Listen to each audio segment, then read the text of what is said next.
Tuhan, kiranya ketika kami pada saat ini hadir di hadapan Tuhan, kami dengan kejujuran hati boleh mensyukuri akan karya daripada Tuhan Yesus yang telah memberikan kemerdekaan kepada setiap kami. Merdeka bukan hanya karena bangsa kami yang kami syukuri pada hari ini. Tuhan telah berikan kemerdekaan di usianya yang ke-80.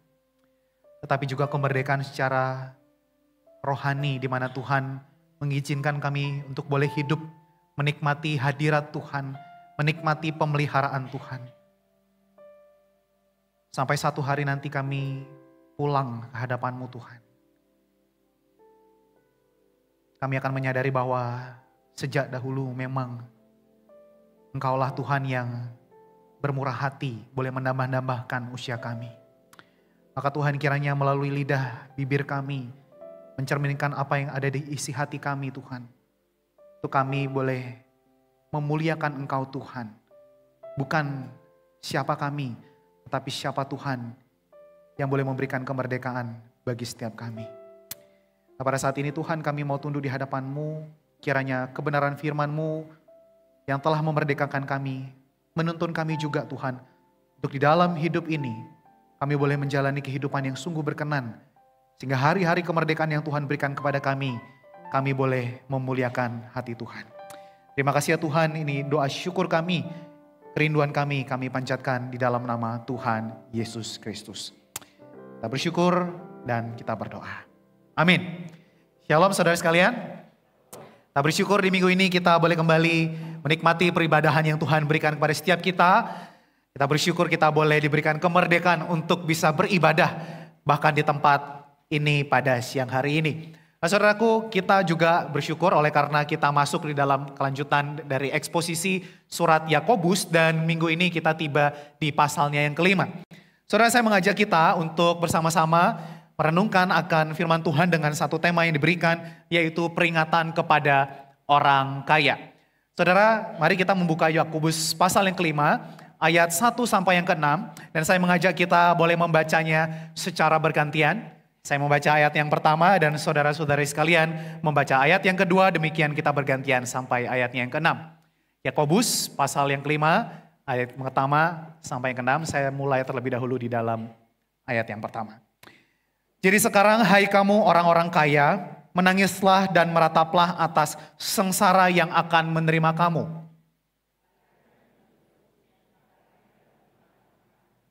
Emas dan perakmu sudah berkarat, dan karatnya akan menjadi kesaksian terhadap kamu dan akan memakan dagingmu seperti api. Kamu telah mengumpulkan harta pada hari-hari yang sedang berakhir.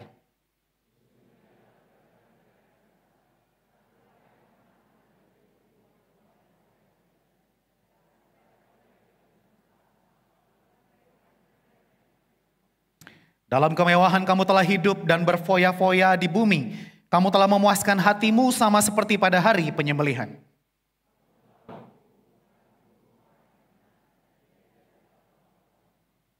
Amin, demikian firman Tuhan. Saudara, melalui perikop ini, firman Tuhan melalui Yakobus secara khusus memberikan sebuah peringatan kepada orang kaya, saudara. Tetapi sebelum kita masuk lebih dalam, kita perlu tahu tentu sebetulnya yang dimaksud orang kaya ini apa, saudara. Apa definisi atau parameter yang disebut orang kaya, saudara? Karena kalau hari-hari ini kita ketemu pasti di sini nggak ada yang mau ngaku kaya ya biasanya ya. Enggak lah, saya mah biasa-biasa aja, saya sederhana gitu ya. Ada saudara yang kaya di sini? Sudah kuduga saudara ya.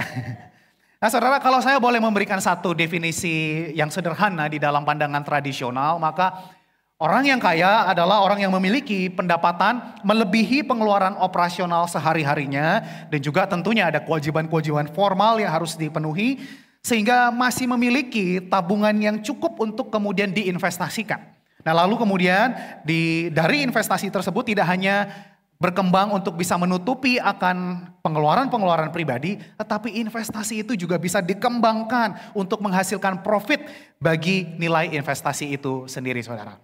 Tetapi kalau zaman sekarang saya biasanya mendengar yang paling sederhana orang menyimpulkan ya secara pragmatis. Kaya itu apa sih? Paling enggak punya 1 miliar saudara. Nah saudara, katanya saya dengar-dengar kalau punya 1 miliar pertama itu susah sekali. Tapi setelah punya 1 miliar untuk dapat miliar-miliar yang selanjutnya itu jauh lebih gampang. Ya kalau bagi saya sih punya 1 M gampang saudara ya. Tinggal beli di toko ember maksudnya itu gampang dapatnya saudara ya. Nah saudara, tiap orang sebetulnya punya definisi yang berbeda-beda tentunya tentang apa itu kekayaan saudara.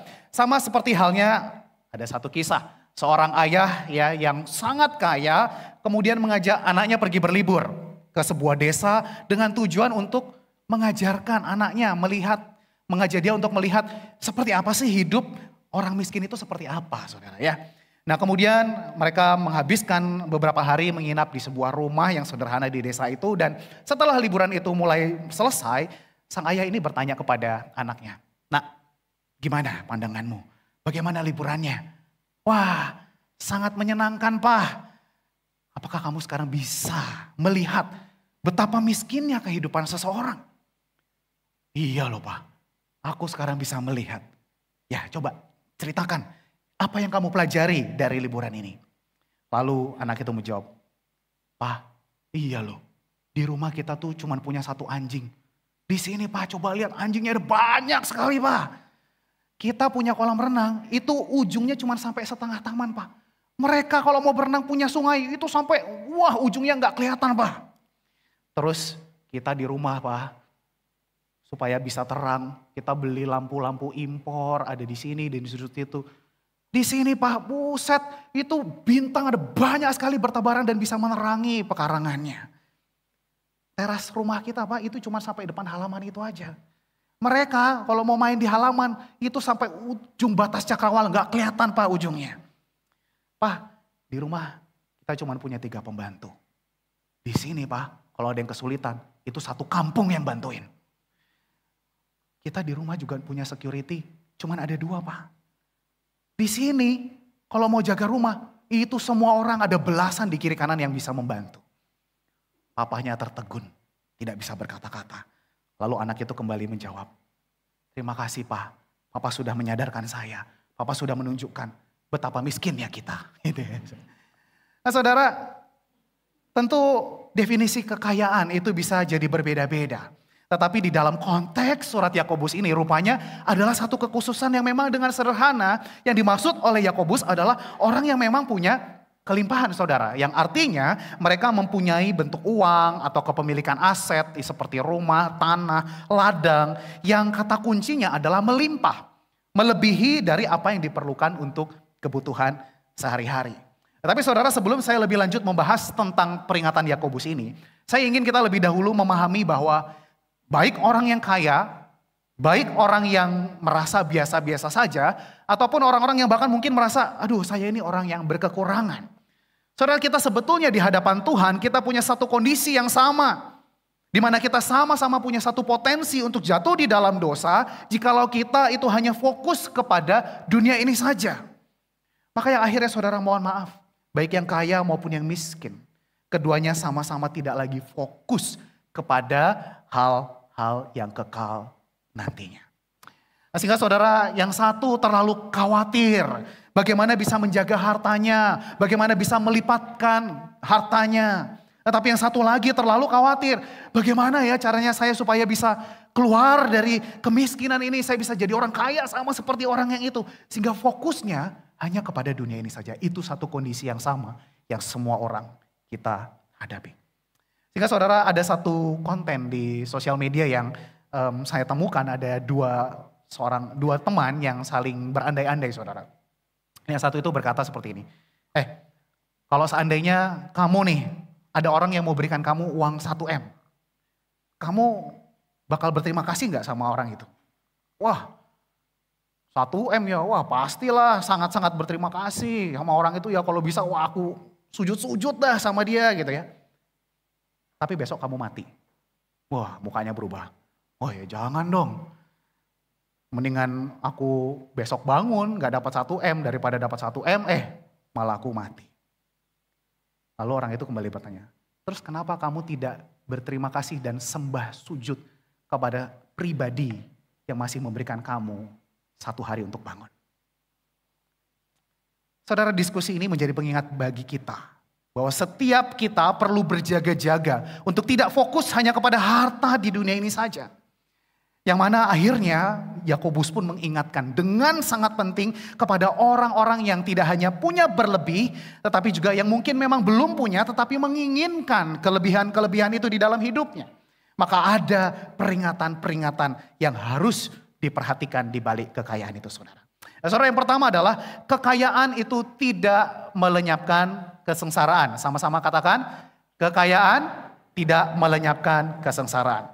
Saudara, dari ayat yang pertama kita bisa menemukan poin ini. Sebab saudara, rupanya ada banyak orang yang sengsara dalam hidupnya, beranggapan kalau suatu saat nanti saya jadi orang yang kaya, saya akan lepas dari kesengsaraan ini. Sedangkan saudara, kalau kita mau melihat sebetulnya bahwa kata sengsara atau talapoira yang dituliskan oleh Yakobus di sini adalah bukanlah kondisi nggak bisa makan atau kondisi yang tidak punya rumah, saudara. Melainkan ini adalah menunjuk kepada sebuah realita pahit dari dosa, yaitu kesengsaraan rohani. Sebuah realita atau pengalaman nyata sengsara terpisah daripada Allah. Nah, saudara, itu sebabnya mungkin saudara juga pernah berada di titik yang seperti ini. Saudara menganggap bahwa kekayaan bisa melenyapkan kesengsaraan. Tetapi ternyata mendapati bahwa setelah ternyata kok hidup itu sebetulnya jauh lebih baik. Makan itu tuh sebetulnya lebih enak. Saya tidur bisa lebih nyaman. Saya berpergian jauh lebih tenang. Saudara, realita seperti itu ternyata tidak mengubah bahwa ada realitas sengsara yang terus mengintai kita. Saudara, sebelum saya mengambil komitmen akan panggilan menjadi seorang hamba Tuhan, saudara, saya termasuk dari orang-orang yang seperti ini. Orang-orang yang menganggap bahwa kekayaan itu bisa melenyapkan kesengsaraan. Sebab saya ingat sekali bahwa waktu lulus SMA meneruskan jurusan kuliah, cita-cita saya satu. Mana jurusan yang paling bisa membuat saya cepat kaya, saudara? Cita-cita saya satu, kaya, pengen jadi orang kaya, saudara.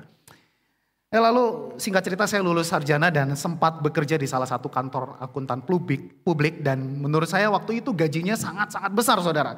Tetapi jalan 2 tahun, saya menyadari, wah benar sekali nih jalan yang Tuhan bukakan gitu ya. Kekayaan itu seperti ada di depan mata gitu. Saya hitung, wah gaji saya junior segini, gaji senior segini, manajer segini. Wah ini saya akan menuju kekayaan seperti apa yang saya rindukan. Nah, saudara, itu saya ada di sebuah titik ya. Namanya kalau lagi makan, ya waktu itu makan di daerah SCBD, saudara ya, kalau saudara tahu di Jakarta.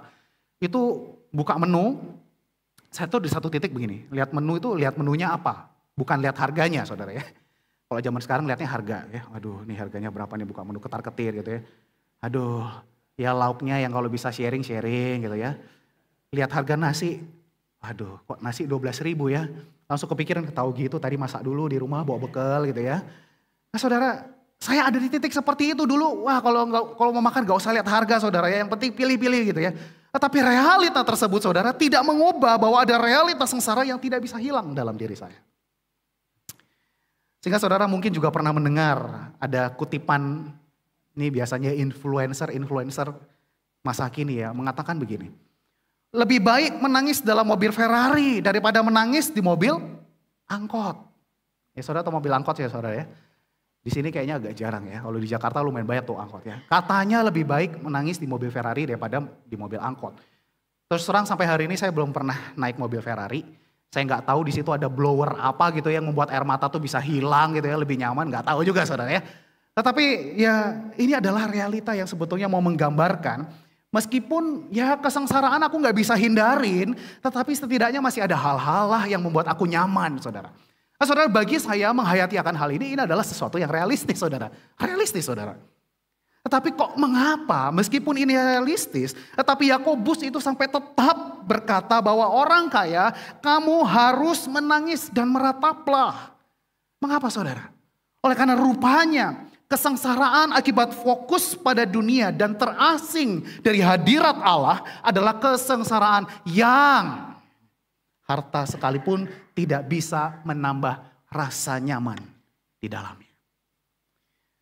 Maka saudara, peringatan pertama bagi orang kaya yang Yakobus maksudkan adalah ingatlah bahwa kekayaan tidak melenyapkan kesengsaraan. Peringatan yang kedua, saudara. Di dalam ayat yang kedua dan ayat yang ketiga, Yakobus itu menyimpulkan Bahwa kekayaan itu yang tanpa tujuan Tuhan itu adalah kesia-siaan. Bersama saya, kekayaan tanpa tujuan Tuhan adalah kesia-siaan. Saudara, menarik sekali bagaimana Yakobus menggambarkan bahwa kekayaan itu seolah-olah sesuatu yang bisa menjadi busuk dan bahkan bisa dimakan oleh ngengat, saudara. Ya tentu saja gambaran ini adalah mengambil konteks pada zaman itu di mana seperti punya cadangan gandum, punya kain dari bahan-bahan yang premium, itu adalah kekayaan pada saat itu. Nah, saudara, gambaran ini menjadi peringatan bahwa kekayaan itu sebetulnya ada waktunya untuk jadi berguna.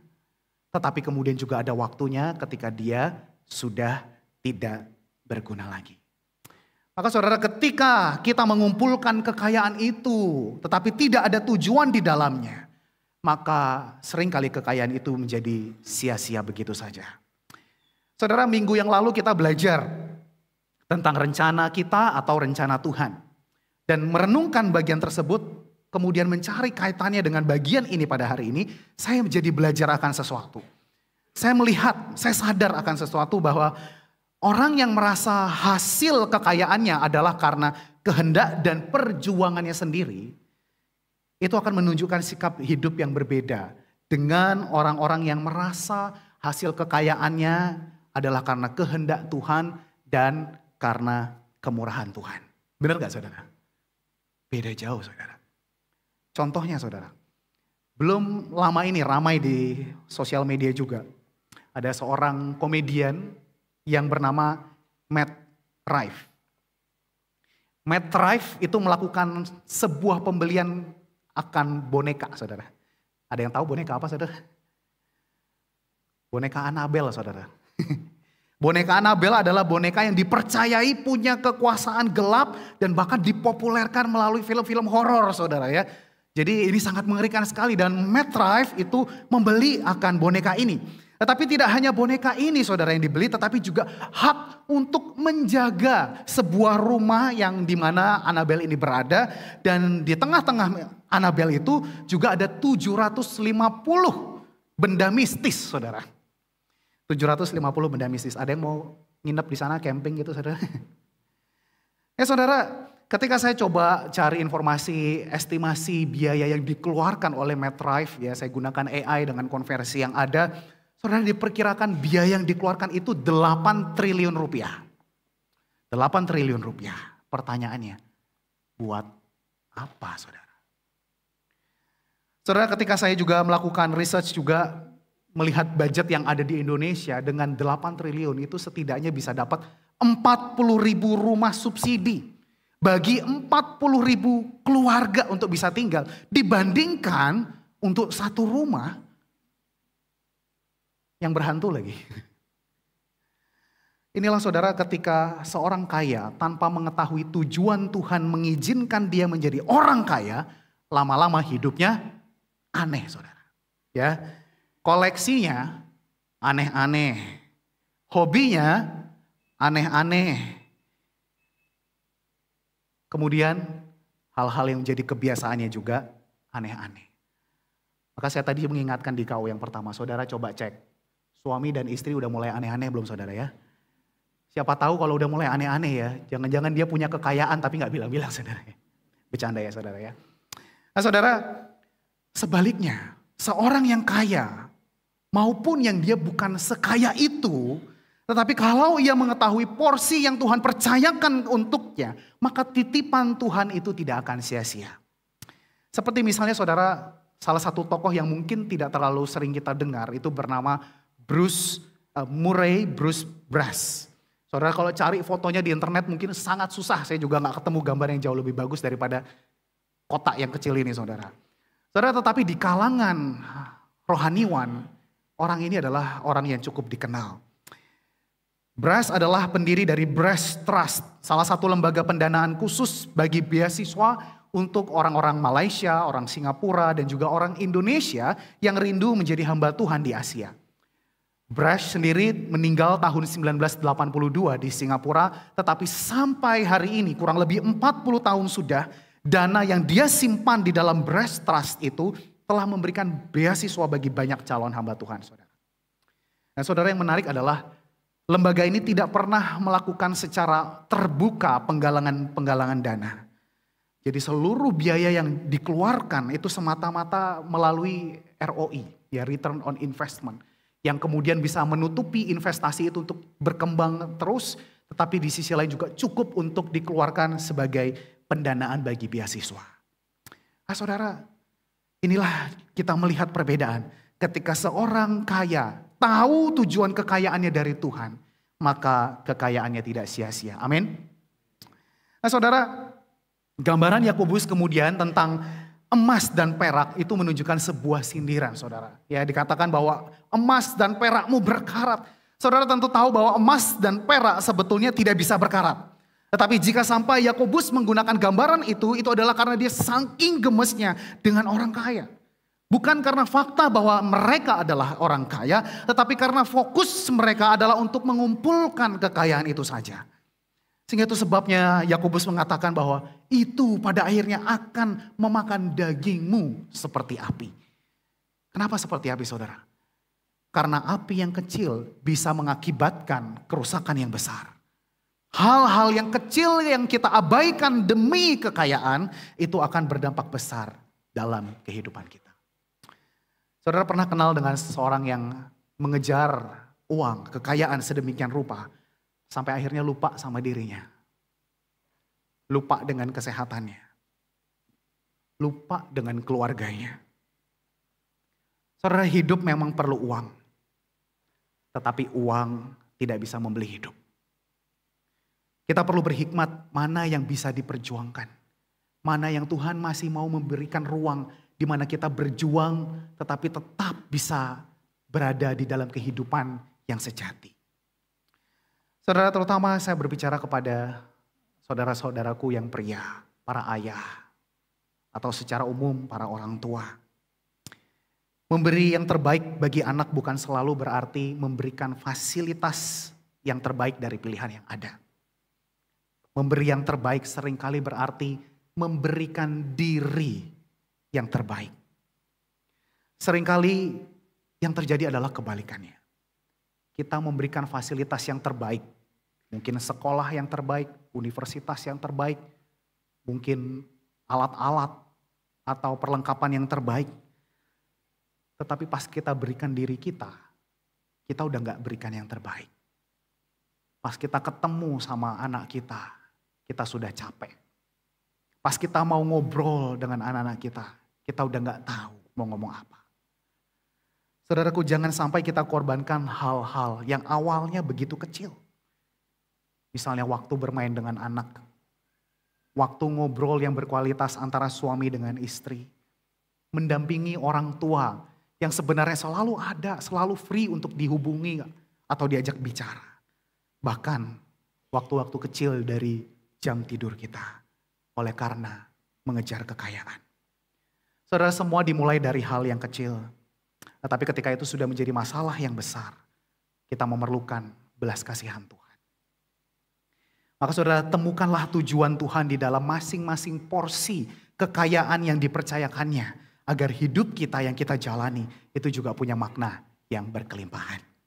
Yang ketiga, saudaraku, peringatan kepada orang kaya adalah Yakobus mengingatkan perlu berhati-hati sebab kekayaan bisa jadi perangkap dosa. Bersama saya, kekayaan bisa jadi perangkap dosa.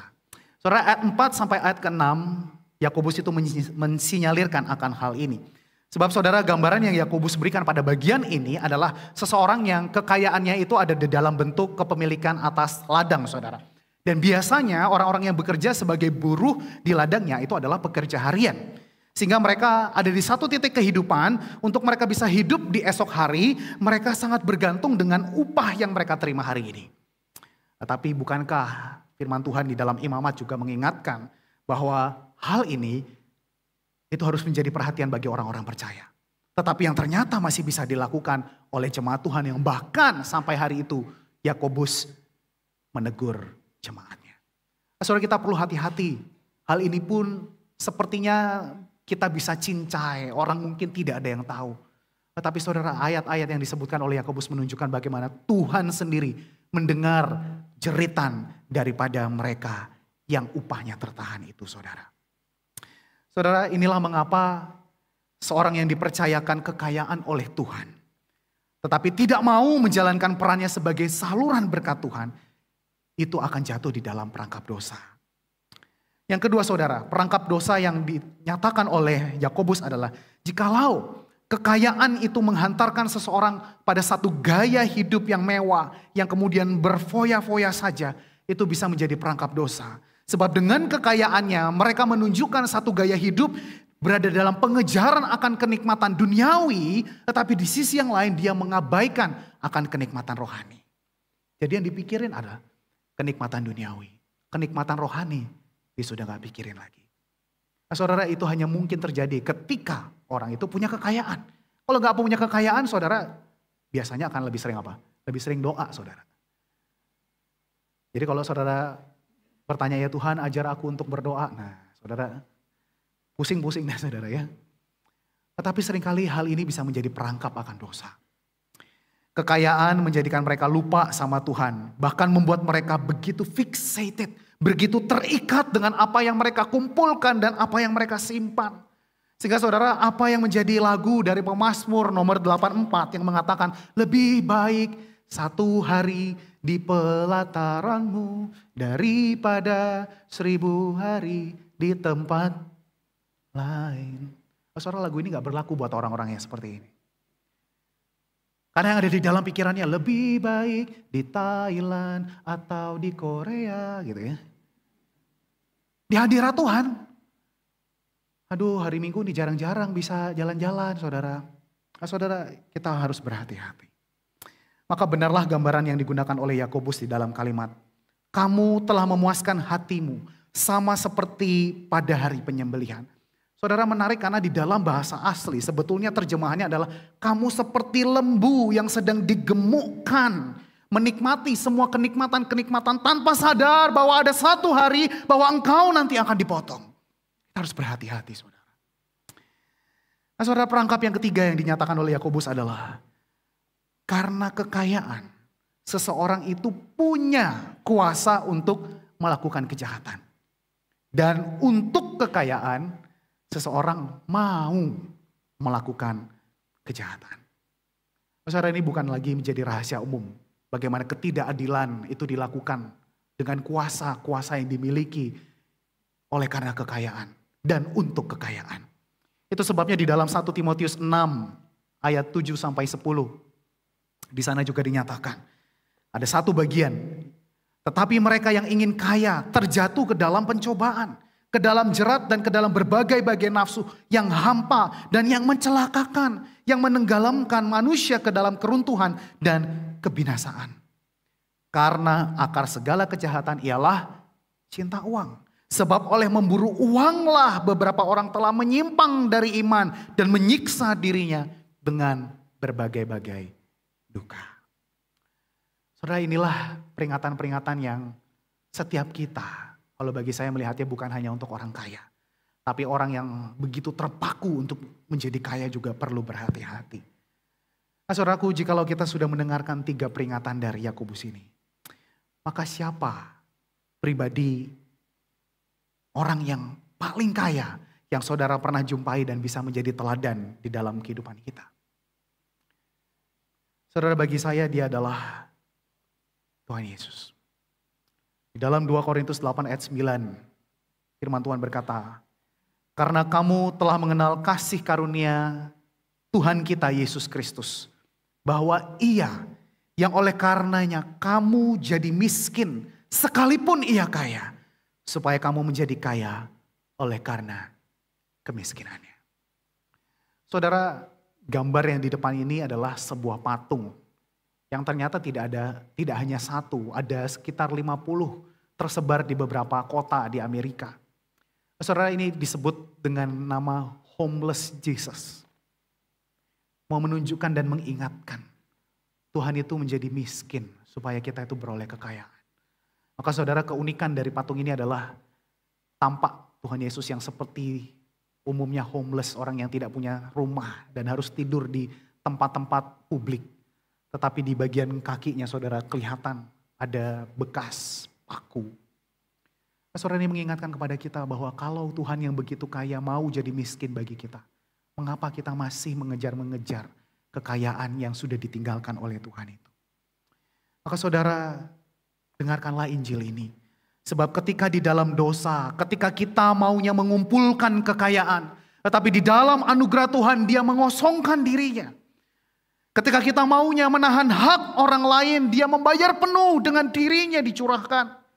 Ketika kita maunya fokus kepada kenikmatan Tuhan, di dalam anugerahnya fokus pada ketaatan sampai mati. Ketika kita di dalam dosa maunya memakai kuasa untuk menghukum orang lain, Tuhan di dalam anugerahnya memakai kuasa itu untuk membebaskan orang lain. Saudara, di salib itu ketidakadilan dituntaskan. Kekayaan yang sejati mengalir dari tubuh dan darah yang mahal anak domba Allah. Dan melaluinya meneteskan pengampunan atas dosa-dosa kita. Saudara, maka setelah kita mendengarkan akan peringatan dan karya Tuhan Yesus yang begitu indah bagi setiap kita, maukah saudara kita bersama-sama bertobat dari cara pandang atas kekayaan kita yang sia-sia dan yang berdosa.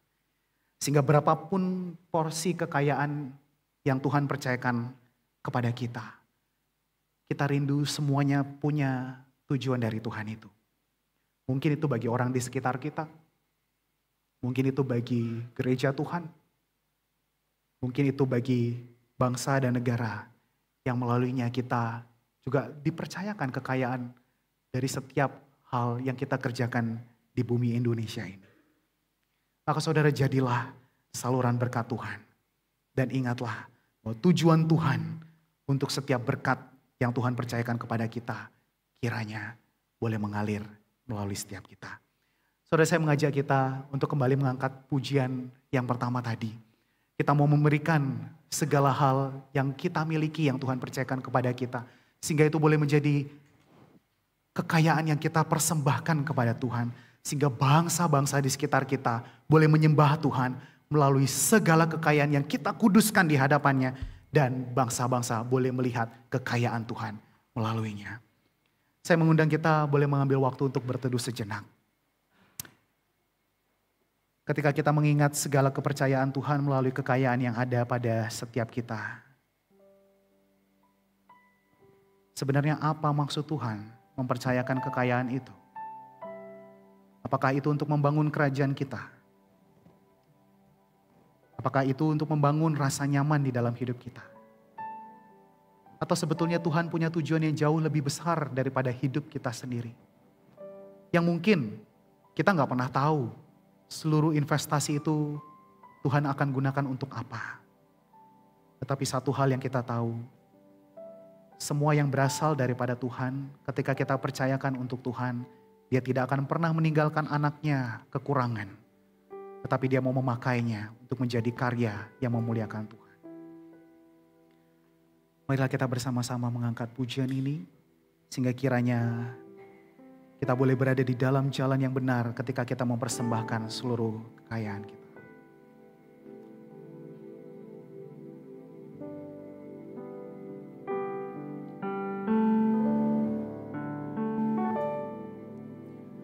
Besar dan ajaiblah karyamu, adil dan benarlah jalanmu, Raja segala rasa yang maha kuasa, mulia nama. Saya mengundang kita boleh bangkit berdiri, kita nyatakan besar dan ajaiblah karya. Adil dan benarlah Tuhan, adil dan benarlah jalanmu. Engkaulah Raja atas segala bangsa, Engkaulah yang maha kuasa Tuhan.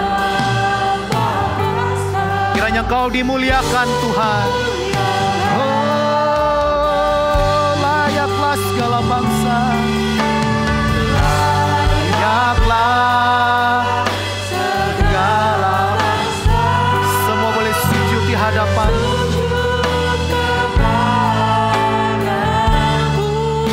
Kami mau persembahkan hidup kami Tuhan di hadapan Allah yang kudus. Layak disembah. Sekali lagi dengan iman kita nyatakan segala yang kami miliki adalah kebesaran-Mu Tuhan. Besar dan ajaiblah karya. Engkau ajaib Tuhan karena kami percaya Engkaulah yang memberikan semuanya bagi kami. Benarlah jalanmu. Tuntunlah kami untuk jalan di dalam kebenaran-Mu Tuhan. Raja segala bangsa. Engkaulah Raja, Engkaulah yang empunya Tuhan. Dimuliakanlah nama-Mu. Oh, layaklah Kau Tuhan. Layaklah segala bangsa. Kami mau sujud di hadapan-Mu Tuhan. Kuduskanlah kami seperti Kau kudus Tuhan.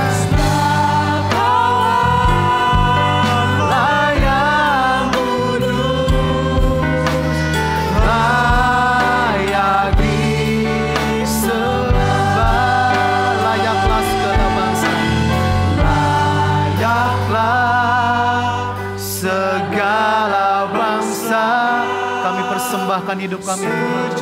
Sujud di hadapan-Mu Tuhan. Segala kekayaan kami Kau pakai Tuhan di dalam kekudusan-Mu. Sebab Kau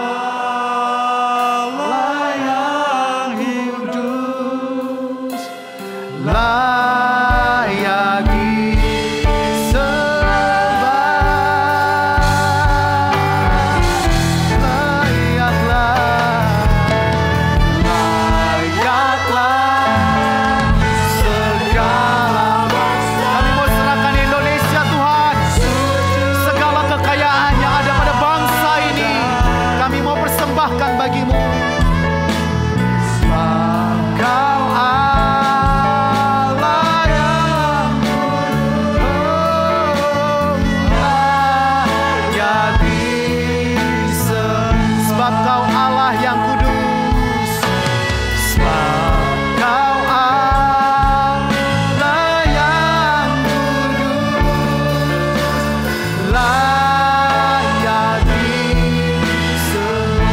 layak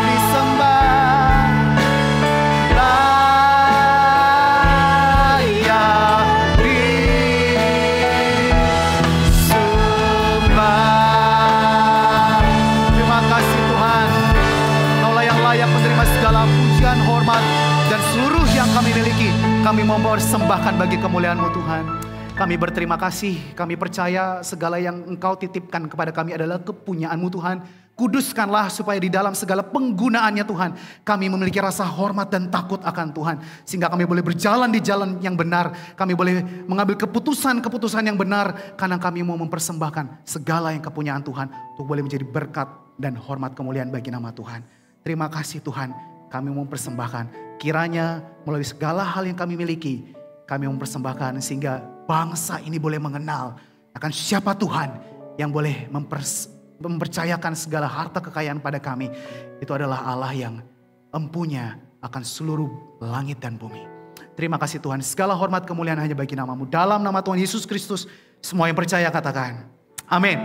Silakan duduk, Tuhan Yesus memberkati.